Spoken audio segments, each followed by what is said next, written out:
हाय दोस्तों, कैसे हैं आप सब। आप सभी लोगों का स्वागत है मेरे इस कोर्स में। और काफ़ी सारे लोगों के कमेंट आए कि आप कब अपना कोर्स कर रहे हैं सर, जल्दी कीजिए। तो आप लोगों के बीच में कोर्स आ चुका है, तो आइए चलते हैं कोर्स की तरफ। सबसे पहले स्टार्ट करने से पहले मैं आप सभी लोगों का थैंक यू करना चाहता हूँ, धन्यवाद करना चाहता हूँ कि आप सभी लोगों ने सपोर्ट किया। थैंक यू प्राची, प्रतीक, कुंवर, साई किरण, हनी, फैजान, हर्षित, शिवराम, प्रियंका, आकृति, आरव, निर्भया, विनय, रूपम, नगमा, प्रेम, अंशु पटेल, अनमोल, अनुराग, सईद, रमेश, आशीष, वैष्णव, तान्या, भक्ति, आर्या, रोशनी, रंगा, इन्नय, परोमिता, पीके न्यू नॉलेज, अभिलाषा और उन सभी लोगों का जो लोग इस वीडियो को देख रहे हैं। तो आइए स्टार्ट करते हैं।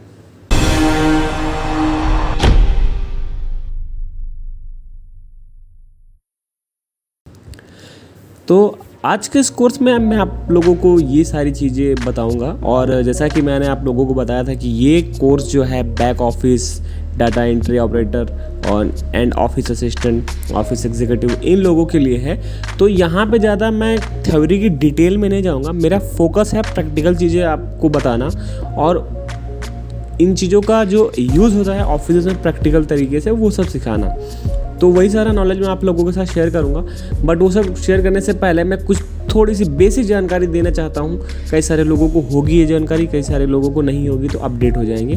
तो मैं आज बेसिक जानकारी आप लोगों को बताऊंगा। Computer, software and hardware, about CPU, operating system क्या होता है, desktop introduction, Windows control button, data, और प्रैक्टिकल आपको करके भी दिखाऊंगा। Desktop, opening program, file in folder, MS Paint, Notepad, WordPad, file type, folder types. तो ये सारी चीज़ें मैं आपको बताऊंगा, बने रहिए मेरे साथ।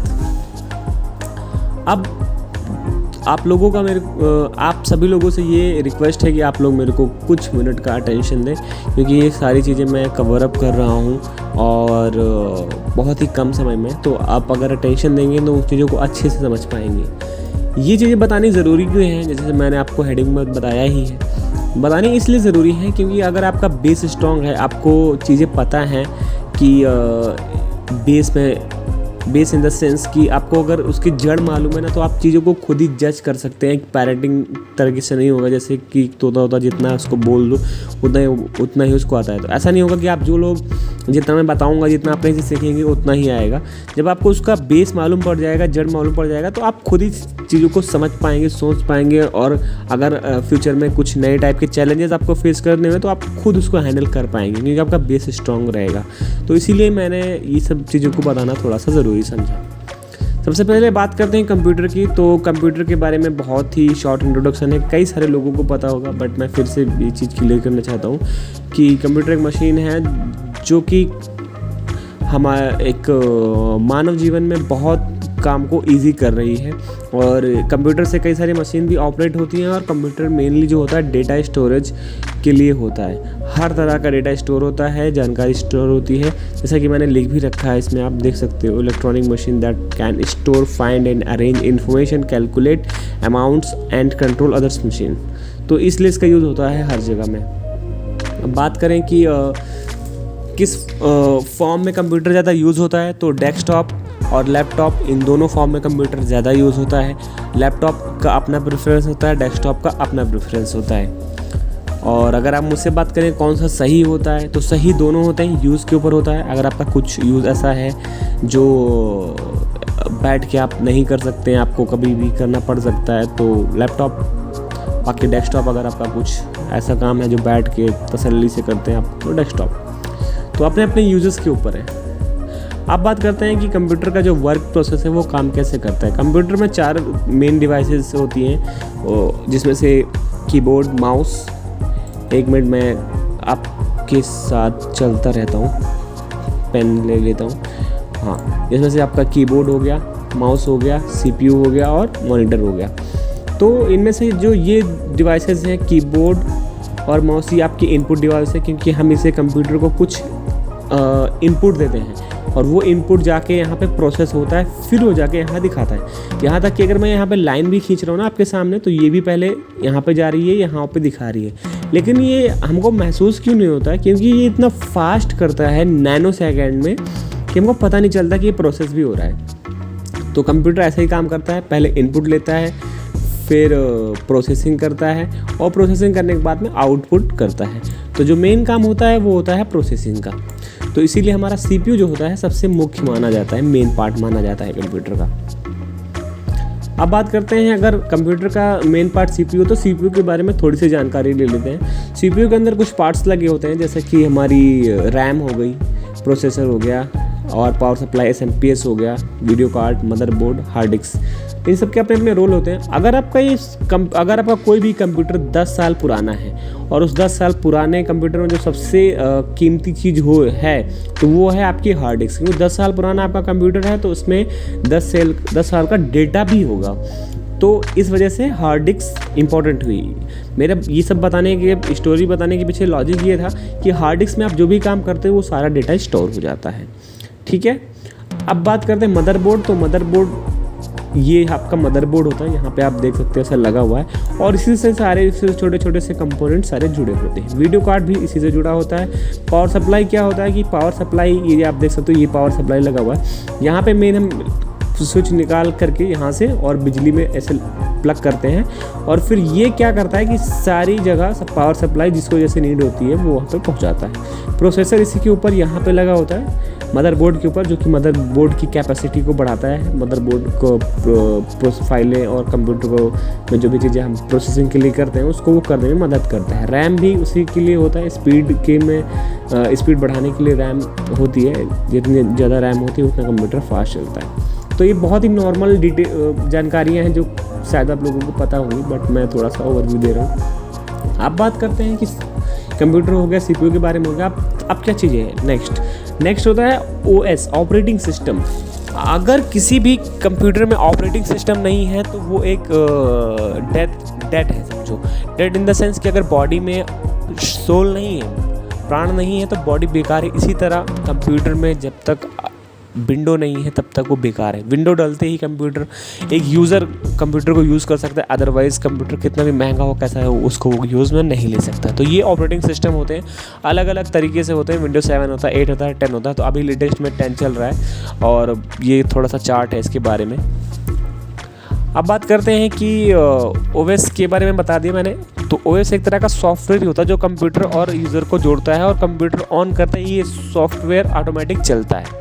सॉफ्टवेयर और हार्डवेयर में क्या डिफरेंस होता है? सॉफ्टवेयर और हार्डवेयर में बहुत बड़ा डिफरेंस होता है। जैसे आप देख सकते हो, हार्डवेयर वो होता है जिनको हम छू सकते हैं, और सॉफ्टवेयर होता है जिनको हम छू नहीं सकते हैं, खाली महसूस कर सकते हैं, देख सकते हैं। तो ये बहुत ही बड़ा डिफरेंस होता है सॉफ्टवेयर और हार्डवेयर में। अब बात करते हैं कि इन सब चीज़ों, मतलब कंप्यूटर की आखिर नीड क्यों पड़ती है। तो मैंने जैसे आपको बताया कि इससे डेटा मेन होता है, अपने अपने नीड के अकॉर्डिंग लोग डेटा कलेक्ट करते हैं, सर्च करते हैं, एकत्रित करते हैं, और फिर कंप्यूटर में इसको स्टोर करके रखते हैं। तो इसीलिए ये यूज़ होता है। चाहे वो आपको किसी भी तरह का डेटा हो सकता है, इन्फॉर्मेशन हो सकता है, ग्राफ हो सकता है, मेजरमेंट हो सकता है, फैक्ट हो सकता है, किसी भी तरह का डेटा हो सकता है। तो इसलिए डेटा के स्टोरेज के लिए हम कंप्यूटर का यूज़ करते हैं। बहुत इजी एक्सेस होता है इसमें, पहले की वजह कि फाइलें पूरी कमरे भर जाते थे, बट अब एक कंप्यूटर में ही सारा 10 GB पुराना सारा डेटा मिल जाता है। आइए आगे चलते हैं। अब बहुत लोग अभी कंफ्यूज हो गए होंगे कि यार डेटा ये क्या मर्ज है, ये डेटा है क्या चीज़। तो मैंने आप लोगों को डिस्क्राइब किया ही, पहले मैं फिर से बता देता हूँ कि डेटा इन द सेंस, आप सिंपल भाषा में समझिए। आपने एक फ़ाइल बनाई, ठीक है, फाइल आपकी कुछ भी हो सकती है। जैसे कि यहाँ पे फाइल अपनी अलग अलग उसमें होती है, फॉर्मेट में होती है। फॉर्मेट का मतलब जिस प्रोग्राम पे आप काम करोगे वो प्रोग्राम जिससे रिलेटेड रहेगा वैसे फाइल बनाएंगे। जैसे ये फ़ोटोज़ इमेज की फ़ाइल है, ये सारी इमेज की फ़ाइल है, ये इलस्ट्रेटर की फ़ाइल है, PDF है, ये फ़ोटोशॉप की फ़ाइल है। ये मैं कैसे बता दे रहा हूँ, मैं बता देता हूँ कि ये आप ये वाला कोड पढ़िए पूरा। क्या होता है? File extension is the 3 and 4 letter identifier found at the end of the file name. तो वो फाइल के आखिरी में लिखा होता है यहाँ पे कि ये PSD है, क्या है, अभी मैं प्रैक्टिकल करके बताऊँगा। तो पहले आते हैं कि हाँ ये फ़ाइल क्यों बनाते हैं। फ़ाइल हम बनाते हैं, हमने कोई काम किया, वो चाहे इमेज पे किया, टेक्स्ट पे किया, टाइपिंग की या कुछ भी किया, हमने कुछ भी काम किया उसको फाइल सेव कर दी, हमारी ये फाइल हो जाती है कि ये फाइल है। एक दिन काम किया, 2 दिन काम किया, लेकिन 1 साल काम किया, बहुत सारी फाइलें हो गई। फिर हमने क्या सोचा कि इसको हम ना डेट वाइज अरेंज कर लेते हैं। फिर हमको ज़रूरत पड़ती है फ़ोल्डर की। हमने एक डेट का फ़ोल्डर बनाया कि ये 12 तारीख का फ़ोल्डर है। फिर दूसरा फ़ोल्डर बनाया, ये 13 तारीख का फ़ोल्डर है। तो उन फ़ोल्डर में हम फाइलों को रखते हैं। तो इसी तरह का जो फ़ोल्डर सब इकट्ठा हो जाते हैं ना 20 तरह के, फिर ये सारा हमारा डेटा कहलाता है कि भैया ये हमारा ना 1 साल का पूरा डेटा है। तो आप समझ गए कि डेटा का क्या मतलब होता है। डेटा का यही मतलब होता है। और फोल्डर टाइप्स के बारे में मैं आपको भी प्रैक्टिकली दिखाऊंगा। तो यही है, फाइल एक बनाई, फिर फाइल एक से कई सारी बनती हैं, फिर उन कई सारी फाइलों को अपने यूजर्स के हिसाब से हम अरेंज कर देते हैं और फोल्डर में रखते हैं। फिर वो कई सारे जो फोल्डर होते हैं वो इकट्ठा जो होती है सूचनाओं का इकट्ठा समूह, वो डेटा कहलाता है। अब ये तो बहुत ही मतलब कॉमन है, बट मैं फिर भी शेयर करना चाहता हूँ। कभी भी सिस्टम को जब ऑन करना है तो आप सिस्टम को ऑन कैसे करोगे? तो हर इलेक्ट्रॉनिक डिवाइस और सीपीयू में या लैपटॉप में ये बटन आपको ढूंढना है और यही बटन प्रेस करना है तो आपका सिस्टम ऑन हो जाएगा। अगर उसके अंदर लैपटॉप है, बैटरी है तो ऑन हो जाएगा, डेस्कटॉप है तो वो कनेक्टेड होना चाहिए तो ऑन हो जाएगा। तो ये पावर बटन है। कई बार होता है बहुत पुराना मॉडल होता है, बहुत नया मॉडल होता है, लोग कन्फ्यूज हो जाते हैं यार ऑन कैसे करें। तो सब में यही होता है, पावर बटन दबाओ और ऑन करो, ठीक है। अब मैं जो जैसे जैसे आपको बताता चला जाऊंगा। अगर जो लोग इंटरेस्टेड हैं तो आप मेरे को मेल कर सकते हो और अपने सुझाव दे सकते हो जिनसे मैं चीज़ों को समझूं। क्योंकि देखो कोई भी होता, जैसे मैं ही हूँ, मैं इतने सालों से काम कर रहा हूँ, बट मैं ये नहीं कह सकता कि मैं अब इस जो फील्ड में मैं बहुत ज़्यादा परिपक्व हूँ। तो आप अपने सुझाव इस पे दे सकते हो, जिनसे अगर जहाँ तक मेरा नॉलेज है और जहाँ तक मेरी जानकारी है तो मैं उसको और अच्छे से करके आप लोगों के बीच में लाता रहूँगा। तो आइए चलते हैं प्रैक्टिकल नॉलेज की तरफ, जो मैं आप लोगों के साथ शेयर करना चाहता था। तो आइए चलते हैं अपने स्क्रीन पर।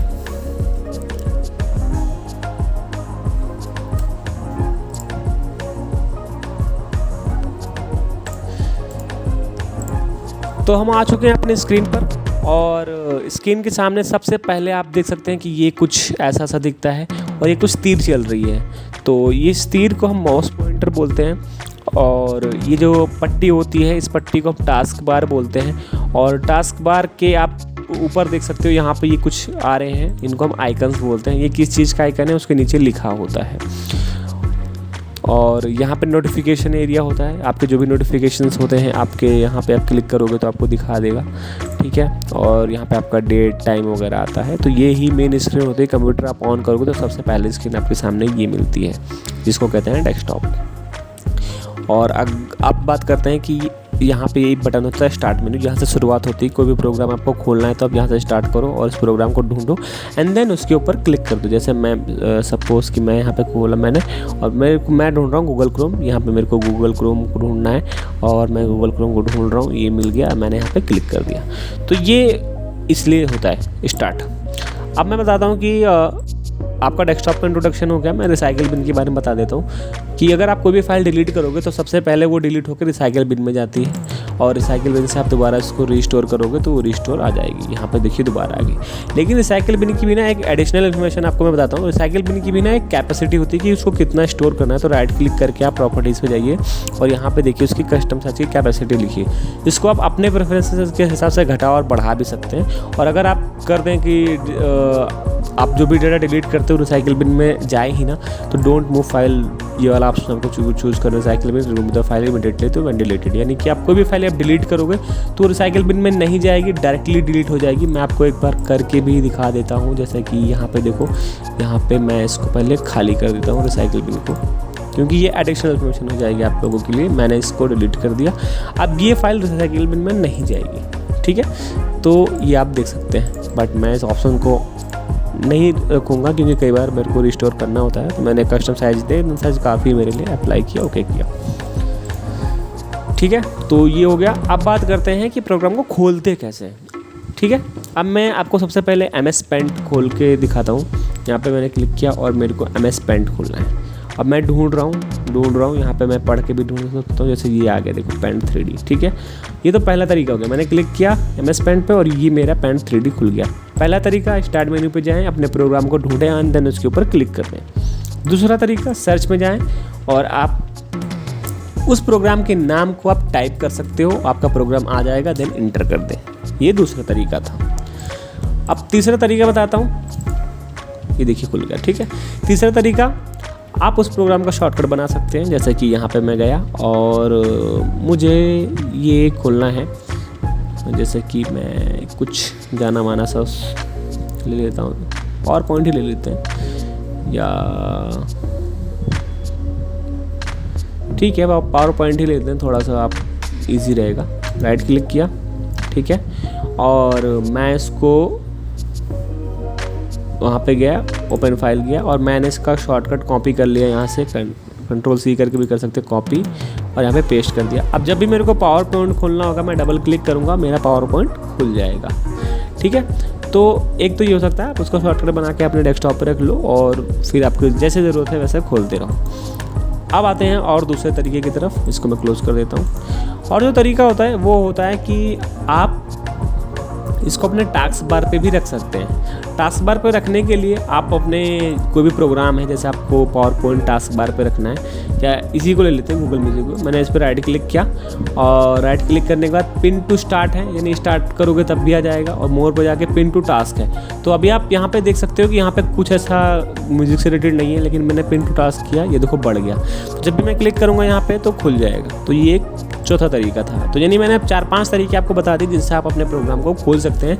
लेकिन एक तरीका और बताता हूँ जो कि आपको बहुत मदद करेगा। हर प्रोग्राम को खोलने के लिए एक कोड होता है, तो वो आप नॉर्मली उसके नाम से भी होता है, कई बार नाम से नहीं होता है। तो मैंने विंडो आर किया, इसको रन बोलते हैं, रन किया और मैंने NOT नोटपैड खोल रहा हूँ, तो मैंने नोटपैड लिख दिया और ये मेरा नोटपैड खुल गया, ठीक है। तो ये रन से भी खोल सकते हैं आप। जैसे मेरे को पेंट खोलना है, तो अगर मैंने रन किया और PAINT कर दिया, अब ये नहीं खुल रहा। क्यों? क्योंकि रन में खोलने का एक अलग ही कोड होता है। तो वो आप गूगल पे सर्च करोगे कि run command open program name, तो वो काफ़ी सारा आ जाएगा। तो उसको पेंट की जगह आपको MS पेंट लिखना होता है, और ये खुल गया, ठीक है। अब MS पेंट खुल गया तो मैं आपको शुरुआत जो कर रहा हूँ, मैंने आपको डेस्कटॉप के बारे में बता दिया और कई सारी चीज़ों के बारे में बता दिया। अब मेरे को आपको बताना है साथ ही साथ MS पेंट का एक प्रैक्टिकल बैक ऑफिस में MS पेंट का क्या यूज़ है। बहुत यूज़ है MS पेंट का। तो आइए चलते हैं कुछ यूज़र्स की तरफ। सबसे पहले देखिए, ये आपका जो फाइल है ये JPG है। आप यहाँ पे राइट क्लिक करके प्रॉपर्टीज़ पे जा करके यहाँ से मेक श्योर कर सकते हैं कि JPG है। और अगर आपको ये जानना है कि अभी आपने जो बताया था कि फाइल की लास्ट में शो करता, तो यहाँ पे तो 848 शो कर रहा है। हाँ, ये कभी कदार आपका जब तक ऑप्शन टिक नहीं होता तब तक आप उसको नहीं देख सकते हो। तो सबसे पहले आपको जाना है यहाँ पे अपने जो टूल बार का सबसे ऊपर होता है, यहाँ पे व्यू पे जाना है, और व्यू पे जाने के बाद में फाइल एक्सटेंशन पे आपको ऑन कर देना। आप देखिए यहाँ पे JPG, PNG और ये सब दिखा रहा है। सबसे पहले बता दें आपको, ये PNG है। अब मेरी कोई वेबसाइट है जहाँ पे केवल ये आपका डॉक्यूमेंट है कोई, ठीक है, जैसे आपकी ये फ़ोटो है, लेकिन ये PNG में है, और उस वेबसाइट पे जो मांग रहा है वो JPEG मांग रहा है। तो आप सीधे से इसको जो क्या है कि आप MS पेंट में खोल सकते हैं, और MS पेंट में खोलने के बाद आप इसको सेव एज कर सकते हैं, क्योंकि यहाँ पे आप फाइल फॉर्मेट बदल सकते हैं। यहाँ पे देखिए ये PNG है, मैं इसको JPEG कर सकता हूँ। मैंने JPEG किया, ओके किया, ठीक है। तो ये पहला यूज़ था, यानी आप फाइल फॉर्मेट चेंज कर सकते हैं MS पेंट से। अब क्या है दूसरा यूज़ कि फाइल का साइज़ ना 1 MB है, वहाँ पे 200 KB के अंदर करना है। तो मैंने इसको Ctrl+A किया और Ctrl+W किया, तो साइज इसके आ जाता है। तो आप यहाँ से भी जा सकते हो साइज के ऊपर, Ctrl+W शॉर्टकट किया आपको ज़्यादा बेटर रहेगा। Ctrl+A किया, सेलेक्ट किया, Ctrl+W किया, और मेरे को इसको रिड्यूस करना है 3 टाइम्स, तो मैंने इसको 30 पे कर दिया, 30%। तो ये देखिए छोटा हो गया, और फिर मैंने इसको अभी सिलेक्शन है इसके चारों तरफ, मैंने क्रॉप कर दिया, तो ये पूरा इमेज मेरा हो गया, और मैंने इसको सेव कर दिया। तो मेरी इमेज का साइज़ छोटा हो गया, देखिए 501 KB हो गया।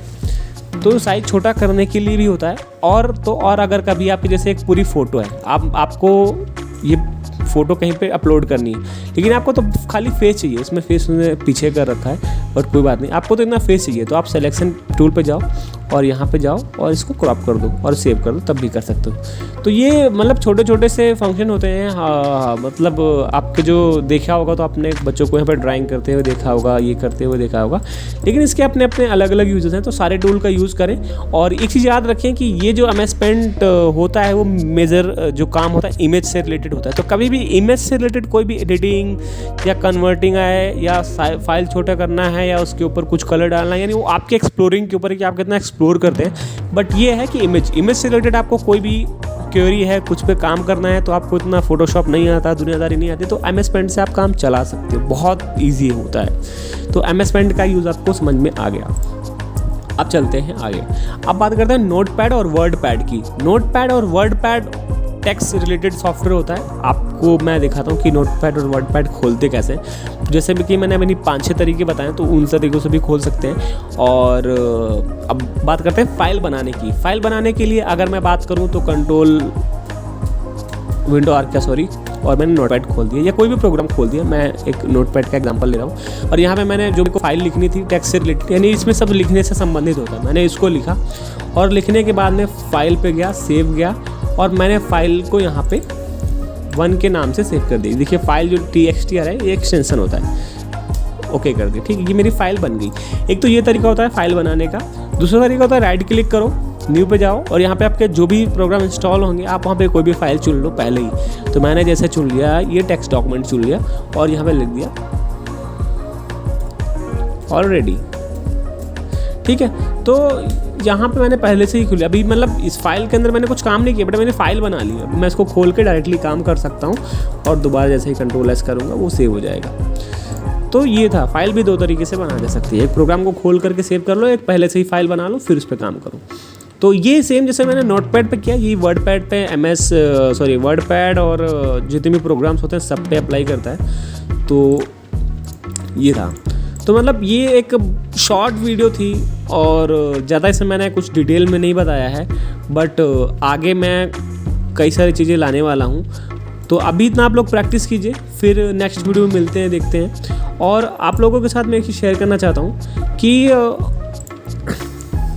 नेक्स्ट जो क्लास रहेगी, नेक्स्ट क्लास में मैं आपको हिंदी और इंग्लिश टाइपिंग के स्टेप्स के ज़रिए सिखाऊंगा। टाइपिंग स्टेप्स के ज़रिए सीखने से ये होता है कि आप एक एग्जांपल के लिए आपको कभी टाइपिंग करनी पड़ जाएगी ना, तो आप अंधेरे में टाइपिंग कर सकते हो। और अगर आप स्टेप्स के ज़रिए टाइपिंग सीखते हो ना, तो आपकी जो स्पीड है वो बहुत जल्दी इंक्रीज़ होती है। यानी आप बात मानो मेरी कि मैं आपकी स्पीड 10 या 15 दिन में, अगर आप डेली 1-1.5-2 घंटे करेंगे तो आपकी 10-15 दिन में स्पीड आ जाएगी, ये मेरी गारंटी है, चाहे हिंदी हो या इंग्लिश हो। और मैं ओवरव्यू दूंगा MS Excel, MS Word और पावर पॉइंट का।